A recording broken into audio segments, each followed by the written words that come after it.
second. Good evening, everyone, and welcome to How to Run an Effective Meeting. Tonight, we're going to go through a meeting. There are 7 different scenes that we will be going through.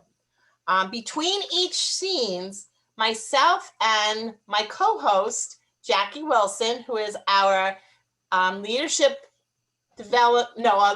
training specialist, will be answering questions about what just happened in that scene.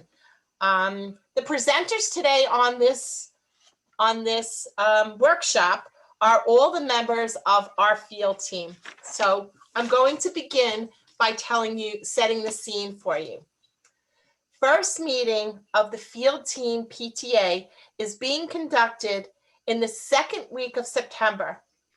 The May and June meetings were canceled due to the fact this unit could not establish a quorum. The meetings were not rescheduled. In August, the PTA was informed by the school district that they will not be allowing any in-person meetings in their building in September. The current PTA board therefore made a decision to hold the September meeting virtually. The PTA referred to the New York State PTA website and their region website for guidance on how to make this happen. Announcement flyers were emailed and gave the meeting start time at 7:30. The field team, PTA, had a very successful virtual membership drive with the support of the school administrators and staff. The agenda for the meeting was emailed and available on the school website. Quorum for this meeting is 16 members.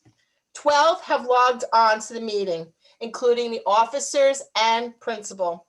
Although this is a virtual scenario, other than voting, the meeting procedures follow the same format as in-person meetings. The meeting will begin.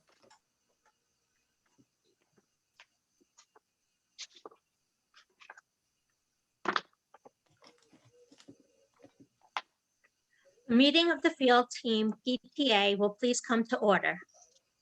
Welcome to the field team PTA meeting and the start of the new school year. My name is Beth Sniffen, and I'm the current PTA president. I am also nominated candidate for president for the 2021-2022 school year. We will be holding our elections during this meeting in a little while. At this time, I will ask everyone to mute themselves. The field team PTA is hoping to accomplish many things for our school community this year. The executive board has been working virtually over the summer to outline a few projects to propose to you tonight. This is your PTA. We want to involve everyone. We will begin our meeting with a reading of our inspirational poem by our past president, Kim Blasiak. Volunteers. You make a living by what you get. You make a life by what you give. Thank you, Kim. I would like to introduce you to our secretary, Lynn Petrovsky. Lynn, can you please call the roll. Please unmute yourself when your name is called and say here. Kim Blasiak, Outreach Coordinator. Here. Jennifer Colazzo, Northeastern Region Director. Candy Dutowski, Field Support Coordinator. Here. Lori Fontana, Suffolk Region Director. Here.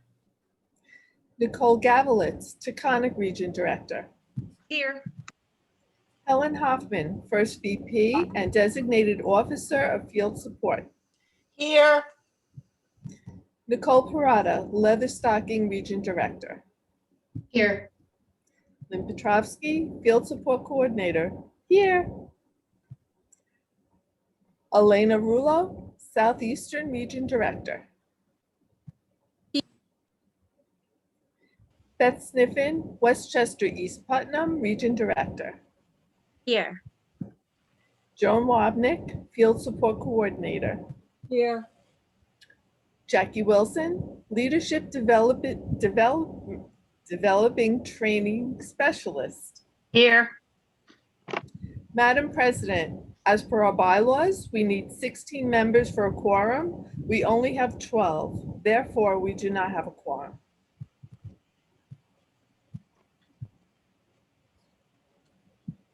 Madam President, 4 more people have just signed on to the meeting.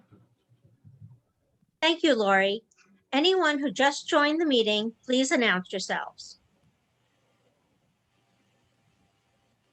Okay, at this point, members will announce their names, and the secretary will note the names for the record. Thank you, Madam President. We now have a quorum. Thank you, Lynn. Because this meeting is a virtual, the PTA board has adopted virtual meeting rules. The virtual meeting rules were included on the agenda. I would like to remind everyone of these rules. Meeting rules. A, there will be a maximum of 10 minutes discussion for any order of business. B, committee reports should be summarized in 2 minutes. C, all members should mute themselves once the roll has been called. D, if you wish to speak, you must unmute yourself and ask for permission to speak. E, members must state their first and last name before speaking. F, only one member may speak at a time. G, each member must have a chance to speak before speaking a second time. H, each member will be given 2 minutes to speak. I, the chair will appoint a timekeeper and an auditor for each meeting. J, all members must show respect for one another. And K, of course, have fun. I have appointed Elena Rullo as the timekeeper, Joan Wapnick as the auditor, and Kim Blazak as the teller for the meeting. Lynn, can you please read the minutes of the previous meeting, which was our April meeting? The minutes of our last meeting were emailed to every family the first week of school, along with the announcement of this meeting and the proposed budget. Madam President, may we dispense with the reading of the minutes?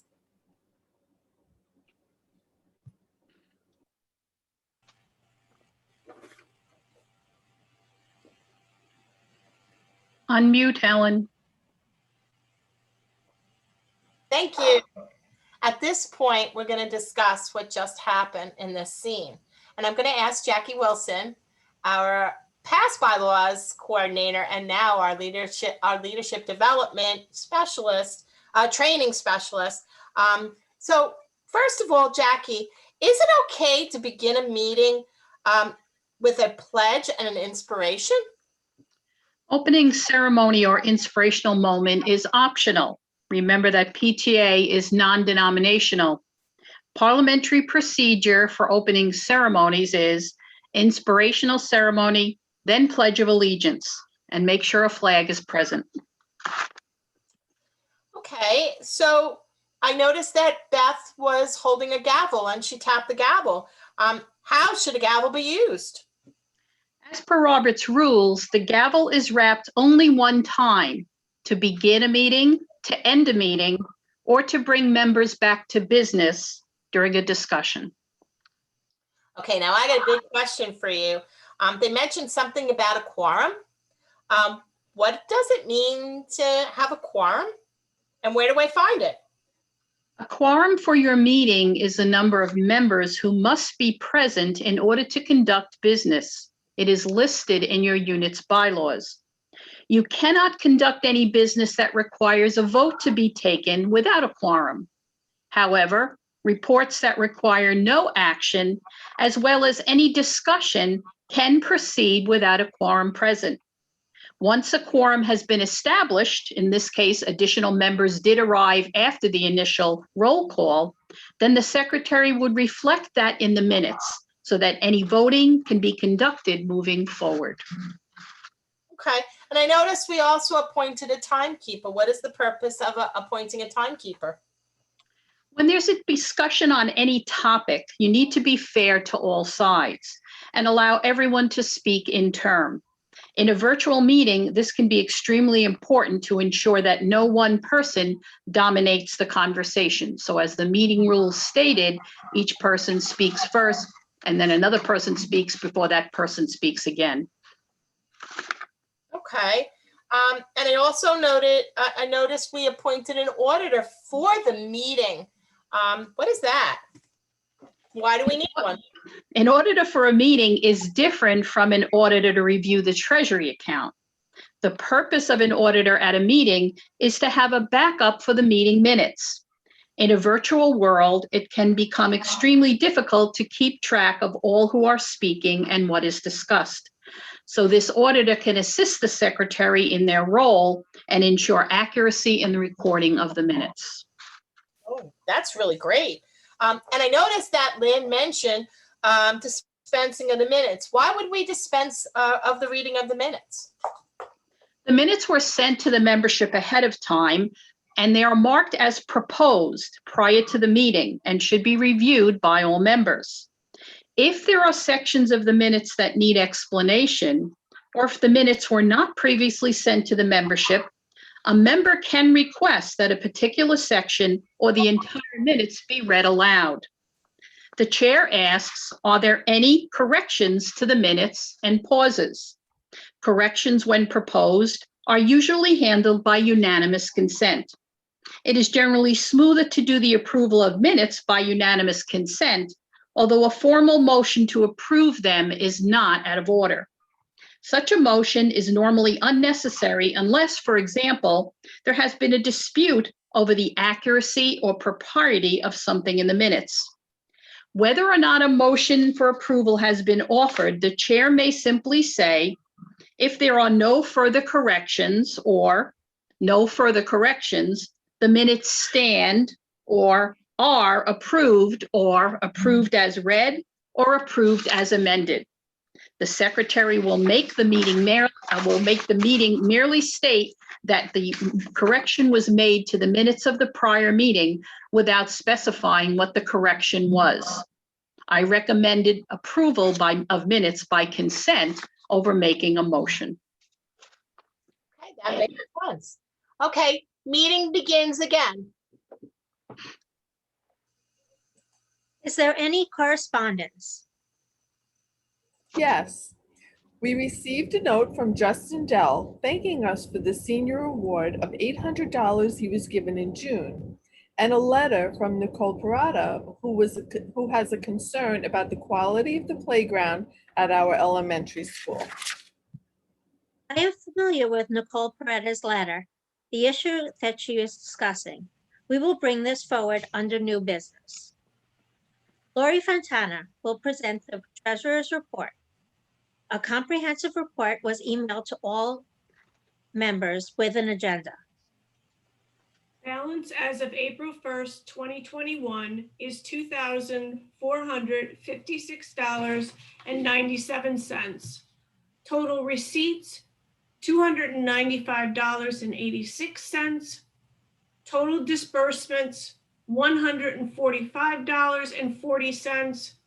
Balance at hand as of September 1st, 2021 is $2,607.43. Are there any questions about this report? If there are no further questions, the treasurer's report will be filed for audit. The audit committee conducted the PTA audit over the summer. Elena Rullo is the chair. Elena, would you like to give us the audit report? Sure. The audit committee met virtually over the summer and found the books of the field team PTA to be in good order. Madam President, I move the adoption of the audit report as presented. This is a committee report and needs no second. Discussion. Hearing none, please use the reaction button at the bottom of your screen. Thumbs up for yes, thumbs down for no. All in favor, thumbs up. All opposed, thumbs down. Kim, may we have the results, please? Madam President, there were 16 votes cast, 15 for yes, 1 for no. Great. The motion has been adopted. Thank you, Kim and Elena. Now our treasurer, Laurie Fontana, would like to present the proposed budget for the current school year. This report was also mailed with the agenda. The Budget Committee met over the summer via Zoom and submitted the 2021-2022 budget for approval. As you can see, there are expected revenue of $2,500 from the book fair that is scheduled for January and expected expenses of $2,500 for the Pick a Reading Partner Program. Are there any questions on the budget? Hearing none, next order of business.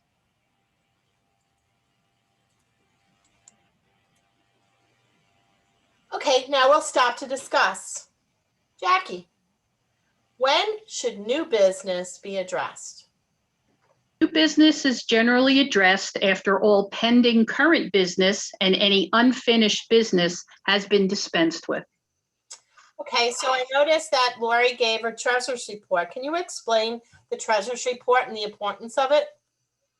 It is helpful to send out the treasurer's report to the membership so that they are able to ask questions and discuss any issues. This report is only for discussion. There is no motion to approve it. Once the questions have been answered, the report is, quote, filed for audit, and the final audit for the year will be approved by the membership. The current balance in the checking account, not the bank statement, is what should be reported. Units can present full budget reports or simply monthly reports on expenses, revenue, membership, fundraisers, etc. It is up to the individual unit exactly what procedures will be followed when reporting. Okay, and you mentioned something about a monthly reconciliation. What is a monthly reconciliation? The monthly reconciliation is completed for each month by a member who is not a signatory or relative of a signatory on the checking account. It's like a mini audit, and it is a requirement for our insurance company and helps to ensure that your unit has all expenses and receipts accounted for each month. It allows the PTA to keep a check on the budget so that it can successfully run its programs throughout the year. The statement should read, the books for March were reconciled on April 5th and found to be in good order.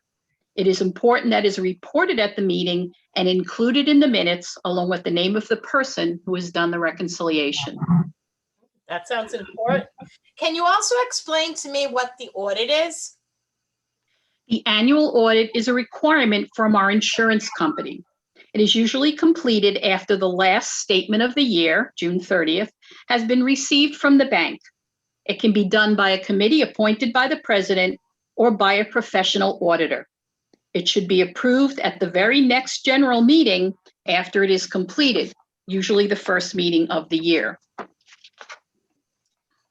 Okay, and one more question. I noticed that there was no motion to approve the budget.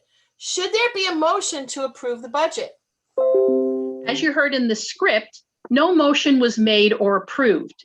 However, although this is not recommended, by virtue of no objections, the budget was approved by silent consent. A motion should be made to approve the budget by the treasurer.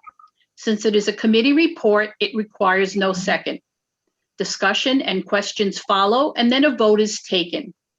Any budget vote must be done at a general membership meeting and must be approved by majority of those present and voting. Any changes in the budget must also go through that approval process. Some units will approve a summer budget for expenses that might need to be taken care of over the summer and before the budget for the year can be approved.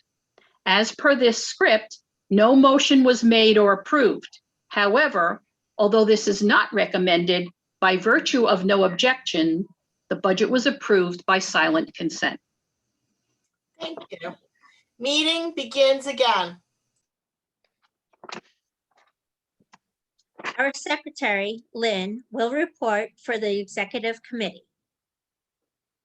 The executive committee has met virtually over the summer with Principal Clayton to discuss the conditions of the pre-K playground. We also voted to use XYZ books for the book fair based upon recommendations of the committee. And President Sniffen, as our president, signed the contract. We also have approved offering a park program again this year. Thank you, Lynn. We are now going to proceed with the election of officers. Since we were unable to establish a quorum last May and June to elect our officers, we will now proceed with the election of officers. Joan Warbnack, nominating committee chair, please present the slate. The nominating committee of the field team PTA met via Zoom call on, on June 2nd, 2021. Members of the committee were Kim Blasiak, Allison St. Louis, Candy Dikowski, Sarah Hendricks, and myself. On behalf of the nominating committee, I would like to present the following proposed slate of candidates. President, President Beth Sniffen. First Vice President, Jerry Lehane. Second Vice President, Christine Byrne. Secretary, Lynn Petrosky. Treasurer, Lori Fontana. Madam President, the nominating committee received a letter today from Christine Byrne withdrawing her name for consideration for second VP. Therefore, the second VP position is currently unfilled. Thank you, Joan, and the nominating committee. We will now proceed with the elections. In accordance with our bylaws, a 2-day notice is required in order for someone to run from the floor. I have been informed that no such notice has been received by the nominating committee chair. Therefore, in accordance with our bylaws, if there is only one candidate for an office, the vote may proceed by voice vote. As this is a virtual meeting, we will use the thumb up reaction button as our voice vote. Beth Sniffen has been nominated for president. All in favor?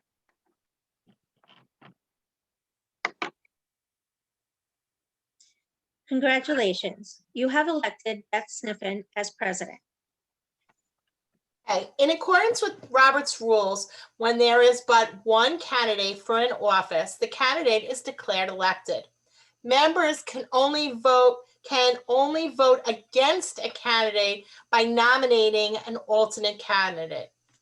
The rest of the election will continue in the same manner, except for the office of second vice president, which became open, and now the meeting will continue with that portion. Now have a withdrawal of a name for the office of second vice president. Are there any nominations for the office of second vice president? I would like to nominate Jennifer Colazzo. Jennifer Colazzo, do you accept this nomination? No, I'm sorry that I cannot accept this nomination. I am working 2 jobs and really do not have the time, but thank you for asking. Thank you, Jennifer. Are there any other nominations for the office of vice president? I would like to nominate Elena Rulo. Elena Rulo, do you accept this nomination? Well, okay, yes, I do. Are there any other nominations for the office of second vice president? Okay, the election for this position is the same process that was above when the slate was presented. Jack, so now we're going to stop and discuss again. Jackie, I have some questions about this section because this is such an important section. First, what is the report and/or action of the executive committee? The executive committee will generally meet between regular PTA meetings. The discussions or decisions made should be brought to the membership. The report can be done by the president or the secretary, who has recorded the minutes of those meetings. Actions that might be taken might be to appoint committee chairs or set up special committees or to approve contracts with vendors for events or fundraisers. And then can you, this is the big one. can you explain this nominations and election process? The unit elected a nominating committee in the prior year. However, it was not able to establish a quorum to have an election meeting. During this time, the committee was able to meet and put together a slate of officers to be presented to the membership for election. If a candidate resigns prior to the election, the office is treated as an open office and is taken care of by accepting nominations from the floor. If there is only one nominee for an office, then the election can be by voice vote. There are no nay votes for only one candidate. If there is more than one candidate, then the election must be by ballot. In the virtual world on a Zoom meeting, you can create a poll that will go to all members who have registered for the meeting, and the election can be completed very quickly. The election meeting is always run by the president or presiding officer. The nominating committee chair will only read the slate of proposed candidates. Once the election is over, the work of the nominating committee is finished. Okay, so Jennifer said no. Elena said yes. What happens if Elena had said no too? If Elena also said no, then the chair would continue to ask for nominations from the floor. If no one had accepted the nomination, the office remains unfilled and becomes a vacancy, which is filled by an election at the executive board meeting. Okay. Can the president, can a president that's nominated also preside over the election for president, like Beth did? Yes, they can. However, if they feel a bit uncertain about it, or if there is any question, it's possible for them to temporarily hand over the gavel or give the meeting over to the vice president for that election only. If there were another candidate running against the president, it would certainly be prudent for them to step away temporarily from that office when it comes to presiding over the election, in the interest of being fair. They can then take the gavel back from the VP and proceed with the rest of the elections. Okay, that makes sense. What is the process if a candidate who has been elected resigns from the office prior to the start of July 1st? A vacancy occurring in any office during the term of that officer is filled by a vote of the executive board. Meeting notice in advance should be made that there will be an election for vacancy in office at the next meeting. A majority vote is necessary for an election. This information is found in your bylaws. Meeting begins again.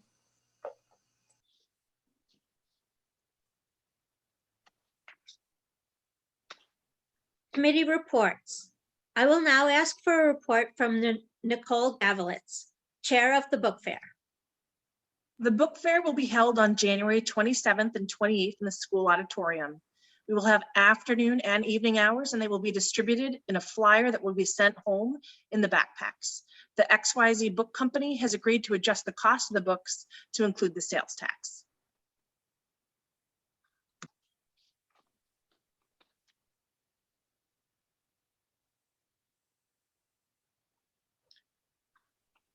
Yes, Nicole?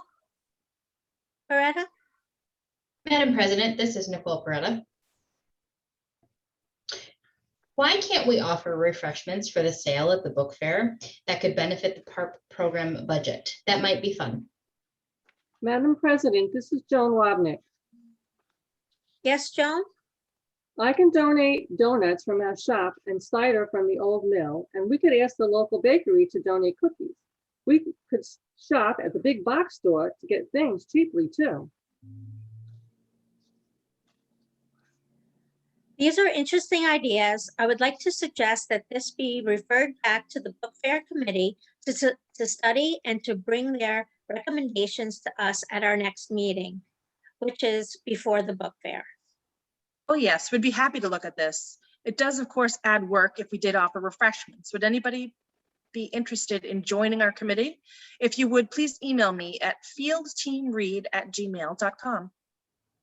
Thank you, Nicole. Stop to discuss. So what happened here What could have happened to derail the meeting at this point? Offering refreshments for the book fair at the sale at the book fair should have been discussed by the committee, not the general membership meeting. The chair was calm and in control. She allowed members to discuss this item, but stepped in before it got out of hand. If the chair had not stepped in, the discussion could have gone on and on. At any time as chair, if you feel you cannot control the meeting, you have the right to adjourn. You may want to consult your region director for assistance if you find this happening a lot in your meetings. And if you have a parliamentarian, Jackie, would that also be another person you can ask about, controlling a meeting? Absolutely, the parliamentarian can be a help as well. Perfect.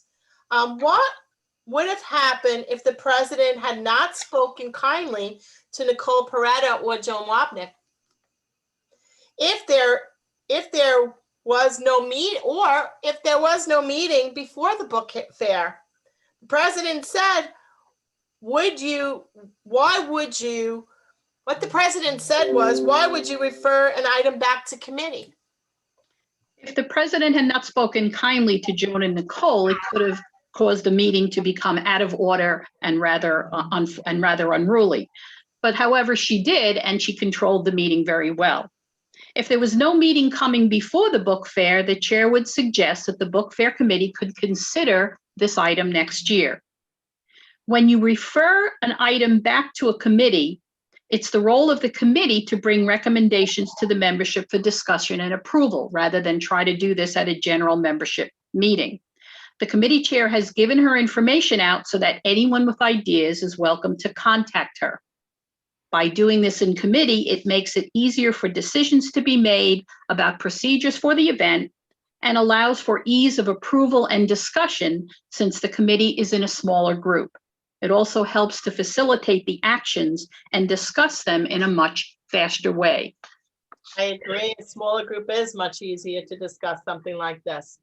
Meeting begins again. Returning to our agenda, are there any executive board members who would like to give a report? Okay. This is where anyone who is prepared to make a report would speak.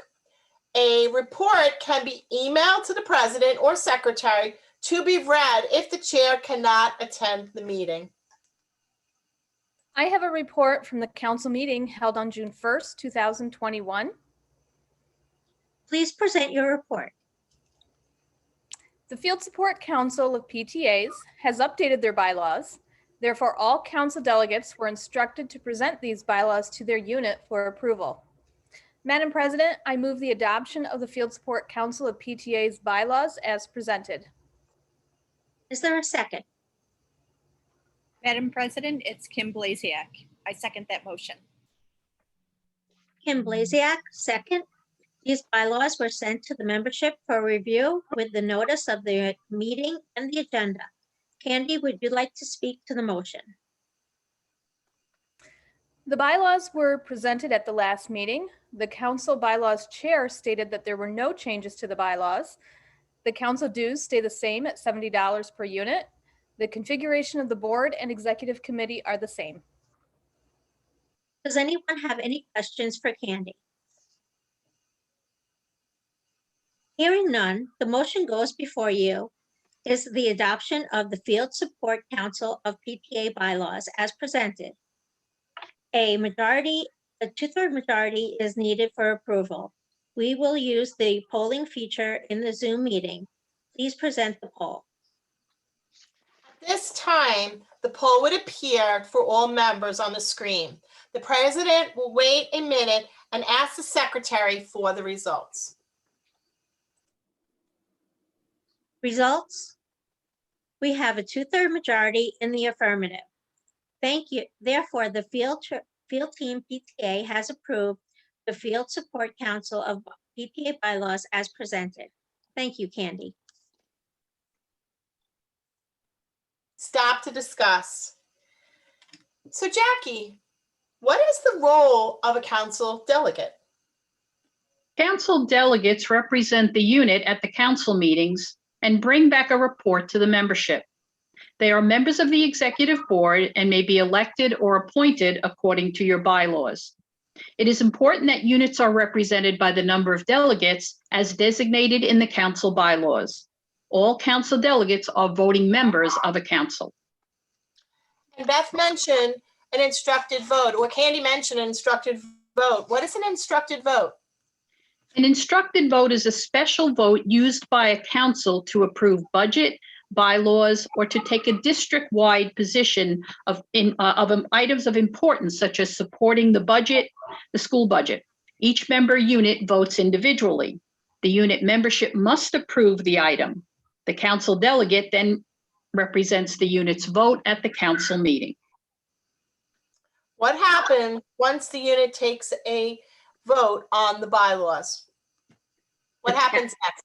The council delegate then brings back that vote to the council meeting, and 2/3 of the units must vote in the affirmative for approval of the bylaws. How many units do you need to form a council in your district? You need a minimum of 3 units in a district to form a council. And do all units have to belong to a council? If your district has a council, it is the option of the unit if they want to take part in the council. Some units may object to the cost of the dues. However, in most cases, the connection to the other units in the district and the benefits of a unified voice for the PTAs is an excellent reason to stay a member of the council. And also, usually a council, it's the superintendent that oversees the council or works with the council. Is that correct? Yes. Okay. Meeting begins. You will notice that there is no unfinished business on the agenda. Is there any new business? Yes, Madam President, it is Nicole Peretta. As you mentioned earlier, I had written a letter because as the parent of a child entering kindergarten, I have a serious concern about the conditions of the primary playground at this school. I've been reading articles about the dangers of some of our equipment, and the whole playground does not appear to be safe. Nicole Peretta had shared her concerns with us in the letter we received over the summer. We met with Principal Clayton to discuss some of these details.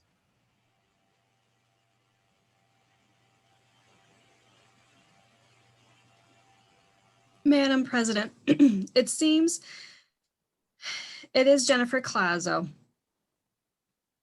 I know exactly what Nicole Peretta is talking about. Has anyone seen this playground lately? It is a mess. And Principal Clayton removed the swings last year, and I really don't think that was right. And I went to a PTA conference over the summer where a speaker talked about offering healthy recess for kids, and we certainly do not do that here. If we all have our kids in the small playground, our kids are not getting enough exercise.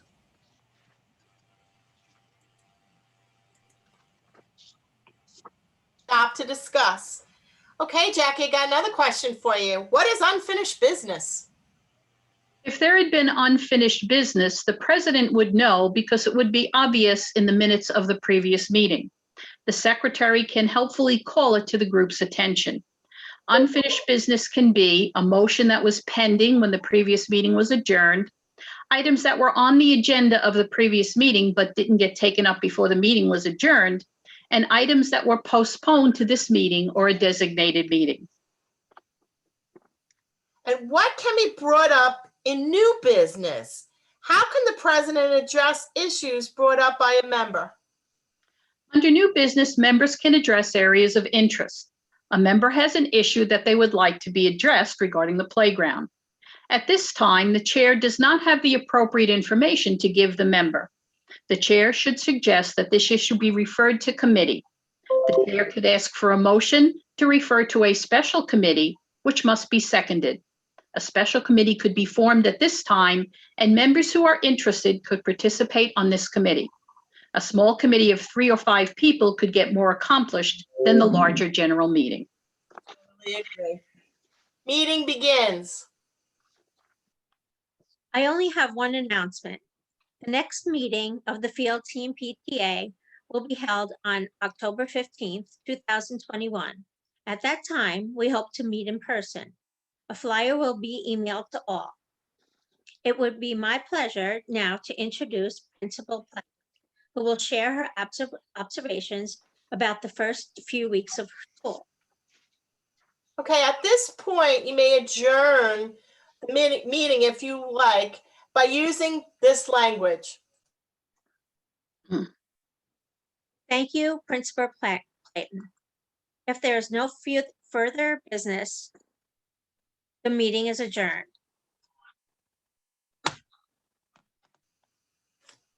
Stop to discuss. Jackie, what are announcements? Announcements can include a number of things: information about upcoming PTA events, dates of future meetings, information from the New York State PTA and Region PTA, and relevant community information such as a health fair, fun run, or library events. And one of the big questions, because I know the principal and superintendent are usually at our meetings, when is it a good time for the principal and or superintendent to report? This is up to the president to discuss with the principal or superintendent. At times, they may have another commitment that will not enable them to stay at the meeting. However, they should not dominate the meeting. There should be a time for questions by members, but it should not interfere with the completion of the business of the meeting. Sometimes I've noticed that the principal will go on and on and on. Is it appropriate to stop the principal to go on with your business? How would you handle that?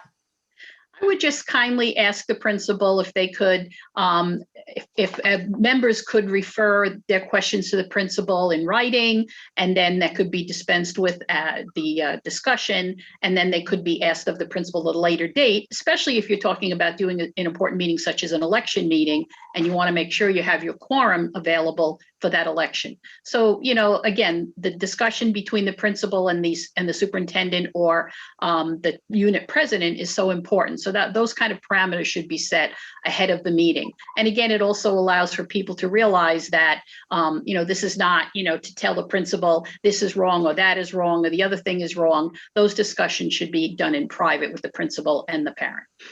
Perfect. Okay, meeting begins. I'd like to thank Jackie Wilson, our leadership training specialist. I finally got her title correct, for participating with the field team tonight. I'd also like to thank this beautiful field team for participating in tonight's workshop. I hope that we answered all your questions. If you do have any other questions, every unit has a region director or a region in which they can go to. These are our support. These are your support. So please contact them if you have any additional questions. So I want to thank everybody for tonight, and I hope we answered a lot of your questions. If not, please put it in the chat box, and we will have people monitoring the chat box for you. Good night, everybody. Good night. Right.